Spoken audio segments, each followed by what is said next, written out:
Here with Mike. Good morning, folks. I have a dog hazard today. I'll try to speak over him. Today is about writing productivity, especially for novelists. I collect books on writing. This is one of them. Annie Dillard, she's a darling of the East Coast intellectual scene, New York Times, the literary scene, Pinky in the Air, and this is her book called The Writing Life. It's a very good book, but she wrote an astonishing sentence in here, and the sentence is, writing a book full-time takes between 2 and 10 years. Huh?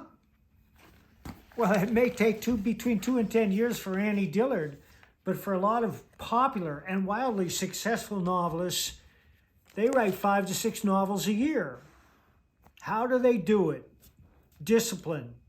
They get up in the morning and they write 3,000 words by noon, come hell or high water.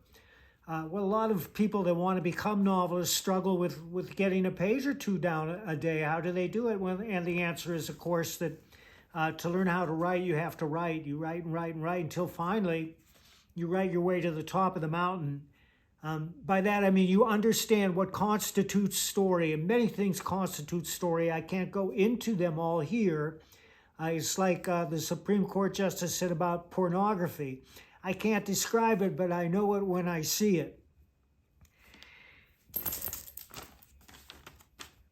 Elmore Leonard, one of the most prolific American pulp writers of all time. He wrote 48 novels.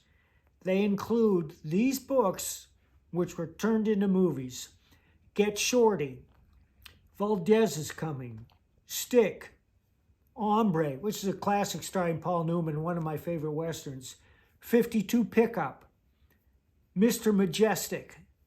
How did he do it? He got up every morning and he wrote 3,000 words by noon. Then there's Richard Matheson. Richard Matheson published 76 novels. And these include the following novels that were turned into movies: I Am Legend, What Dreams May Come, Somewhere in Time, The Incredible Shrinking Man. Every one of those became a hit movie. Why? Well, because somebody bought one novel from him and turned it into a movie, and it was a big hit. And they said, well, hey, this guy is a good source of filmable stories. Let's go back to the well. Peter Brandvold, the Western writer, has published 167 novels. Pete gets up and writes 3,000 words by noon every day, except when he's on the road. The books are short. They're in the 60 to 70,000 word range, but that's the way Western readers like them. And the thing about Western novels is they do follow familiar contours, which usually have to do with revenge, because most Westerns are about vigilantes. And as I've said many times before, vigilantes were essential to the settling of the West, because as Europeans moved westward, they did not bring police forces or the military with them. Occasionally the military spearheaded the move west, but for the most part, it was lone cowboys, explorers, daredevils like Wyatt Earp and Kit Carson who were vigilantes. And that's why the vigilante figures so prominently in American literature, and not prominently at all in the literature of any other nation. Kevin J. Anderson has published over 140 novels. Kevin writes the Dune sequels with Brian Herbert, who's Frank Herbert's son. Of course, science fiction aficionados know that Dune is one of the greatest science fiction novels of all time. And Kevin is carrying on that tradition. When I say he wrote over 140 novels, I have to point out that Kevin has a shortcut. Kevin does not actually lay his fingers on a keyboard. He narrates the novels as he's hiking through the mountains. Kevin has summited every 14er in Colorado. There are 52 14ers in Colorado, A 14er is a mountain that's over 14,000 feet tall.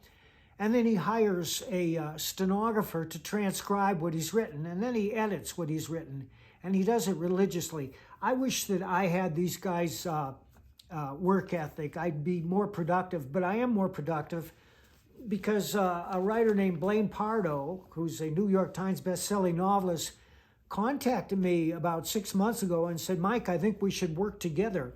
And his idea was a vigilante novel called Tenure, about a university professor who declines to use a student's preferred pronoun and how it destroys his life. So we wrote Tenure, and what do you know, it zoomed to the top of the thriller bestseller lists. Then we wrote Tenure 2, and that too hit the top of the thriller bestseller lists. And now we're writing Tenure 3, and each one is based on real incidents. The motto of the book is, cancel culture is canceled. The third one is about Peanut the squirrel. Now, many of you may not know this, but there was a man who had a popular video program, a YouTube program. He lived in New York. He still lives there.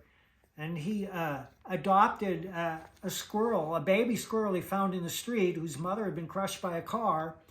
And he took it in, he raised it back to health. He tried to turn it loose, but it kept coming back, so he brought it into the house as a pet. And then he featured Peanut the squirrel on his YouTube channel. And the popularity of the YouTube channel grew and grew. Well, a woman in Minneapolis got wind of this, and she watched it, and she did not like the owner of Peanut the squirrel because his views did not exactly align with hers. So this woman in Minnesota phoned the New York police to complain that this guy was harboring an unlicensed squirrel. So they raided his farm with a SWAT squad, and they detained him and his wife for 5 hours. They seized the squirrel and a pet raccoon he was also raising to test them for rabies, even though the squirrel had been living in the house for 5 years, had never gone out since he brought it in, and had bitten no one. Now, in order to test for rabies, they had to euthanize both pets. So they did.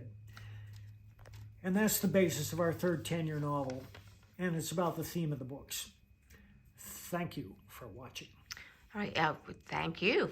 Very good tips. So there's a lot of excitement about the compilation of the Nexus. Do you want to comment yes, thank you for reminding that, my dear. Our next crowdfunding campaign for Baron Comics, baroncomics.com. Go there and take a look. We're collecting every issue of Nexus that was published up through the Dark Horse years. The first issue is going to be oversized, hardbound, 864 pages long. It will be in full color.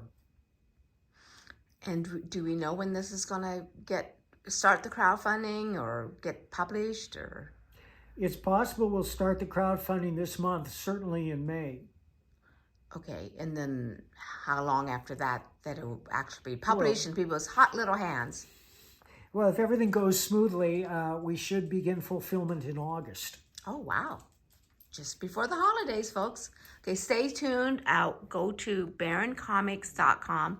I have a website I built, but, well, Mommy has been delinquent keeping updates. So our manager, Chris Braley, who's awesome, he built and updates the baroncomics.com website. So go there for the latest updates. Thanks for watching. Bye-bye.